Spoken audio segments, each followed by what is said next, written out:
पुराने साधारण कपड़े पहने एक महिला एक फैंसी रेस्टोरेंट में आती है। सभी ग्राहक जो पहले से वहां बैठे थे उसे तिरस्कार भरी दृष्टि से देखने लगे। वह महिला फटी पुरानी ड्रेस पहने हुई थी और देखने में गरीब लग रही थी। परिचारिका तुरंत उसके पास दौड़ी। उसने यहाँ तक कि अपनी घृणा को छिपाने की कोशिश भी नहीं की। वो बोली, मैडम, आप शायद गलत जगह चले आई हैं। वह बस इतना चाहती थी कि जल्दी से इस बिन बुलाए मेहमान से छुटकारा मिल जाए। महिला ने घबराते हुए उसकी ओर देखा और पूछा कि क्या यह राधिका भोजनालय है। डाइनिंग हॉल में मौजूद लोग कानाफूसी करने लगे और उनमें से कुछ ठहाके लगाने लगे। परिचारिका ने दयनीय दृष्टि से महिला की ओर देखा और बोली, आप सही कह रही है, यह है तो, पर आप क्या चाहते हो मैडम? तुरंत मैनेजर को बुलाओ। असंतुष्ट ग्राहकों में से एक चिल्लाया, मैंने यहाँ पहले से एक टेबल इसलिए नहीं बुक करवाई है कि कोई भिखारी मुझे खाते हुए देखे। महिला ने अपना सिर नीचे कर लिया और धीरे से बोली, मैं तुम्हारा ज्यादा समय नहीं लूंगी बेटा, मेरा केवल एक अनुरोध है कि आप इस तरफ आइए। परिचारिका ने अनिच्छा से बुजुर्ग महिला को अंदर आमंत्रित किया। वो बस किसी तरह उसे बाकी ग्राहकों की नजरों से दूर ले जाना चाहती थी। अगर मैं तुम्हारी जगह होती तो मैं सिक्योरिटी को बुलाकर उसे बाहर का रास्ता दिखा देती। आपने देखा कि कैसे उससे बदबू आ रही है, वह एक बुरा सपना है। ये सब बोलकर वहाँ बैठे लोगों ने अपनी भावनाओं को बिल्कुल छुपाया नहीं। महिला मिठाइयों की शोकेस में गई और काफी देर तक उसे देखती रही। वेटर उसे देखकर हंस रहे हैं। वे कह रहे थे, अगर वह यहाँ मुफ्त में खाने की उम्मीद करती है तो उसे कुछ नहीं मिलने वाला है। ऐसा लगता था कि महिला ने उनकी बातों पर ध्यान नहीं दिया। महिला बोली, मुझे बताओ बेटा, क्या लेमन केक को केवल आधा खरीदना संभव है? इसकी कीमत क्या है?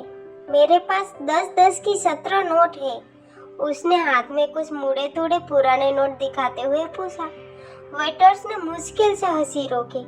मैडम, मुझे नहीं लगता कि आपके पास इस केक के एक टुकड़े के लिए भी पर्याप्त पैसा है। यह केवल केक नहीं है, बल्कि हमारे महाराजा के द्वारा किया गया कला का काम है। इसके अलावा हम इसे आधे में नहीं बेचते हैं। गरीब महिला शर्मसार हो गई। उसे ऐसे लगा कि उसके अंदर कुछ टूट गया हो। धीरे धीरे वह निराश कदमों से चलते हुए बाहर निकलने लगी।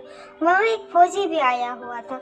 उस रेस्टोरेंट के कोने में अपनी पत्नी के बगल में बैठे सैन्य वर्दी पहने उस व्यक्ति ने बुलाया, मैडम, रुपया यहाँ आओ।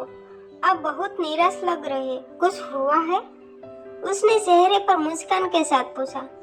मेरी बेटी, वह बहुत बीमार थी। जब वह बची थी तो हम इस रेस्टोरेंट के पास गुजरते थे और वह काफी देर तक दुकान की खिड़कियों से देखती रहती थी। हमने एक दिन यहाँ लेमन केक खाने का सपना देखा, लेकिन फिर वह बीमार हो गई। मेरे पति चले गए और हम दोनों का पेट पालने के लिए मुझे नौकरी करनी पड़ी। मेरे पास इलाज जारी रखने के लिए पैसे नहीं है, इसलिए अब मैं उसके लिए कुछ भी नहीं कर पा रही हूँ। तो मैंने सोचा कम से कम उसे ये केक ही दिला दूं, लेकिन मेरे पास केवल 10 की ये 17 नोट है। इतना कहते हुए उसके आंखों से आंसू बह निकले। बिना किसी हिचकिचाहट के उस फौजी ने वेटर को बुलाया और उसने अपने खर्च पर महिला के लिए एक पूरा लेमन केक पैक करने को कहा। उन्होंने महिला से कहा, आज 17 साल हो गए जब हमने अपने बेटे लक्ष्य को खोया था। एक कार दुर्घटना में उसकी मृत्यु हो गई। मैं और मेरी पत्नी कुछ नहीं कर पाए। हालांकि वह एक डॉक्टर है। आपके पास में 17 नोट है और मेरा बेटा 17 साल का था। ये ऊपर वाले का इशारा नहीं है तो क्या है? फौजी की पत्नी ने गरीब महिला को अपना बिजनेस कर दिया और बेटी के इलाज में मदद करने का वादा किया। जब वेटर महिला के लिए लेमन केक लेकर आया तो महिला के चेहरे पर एक कृतज्ञ मुस्कान आ गई। उसने फौजी और उसकी पत्नी को धन्यवाद दिया और वहां से चली गई। इस घटना के बाद रेस्टोरेंट में सब खामोश थे। सभी को उस फौजी ने एहसास दिला दिया था कि पैसों से भले ही वो महिला गरीब थी, लेकिन वहां बैठे सभी लोग विचारों से और दिल के गरीब थे, सिवा उस फौजी दंपति के।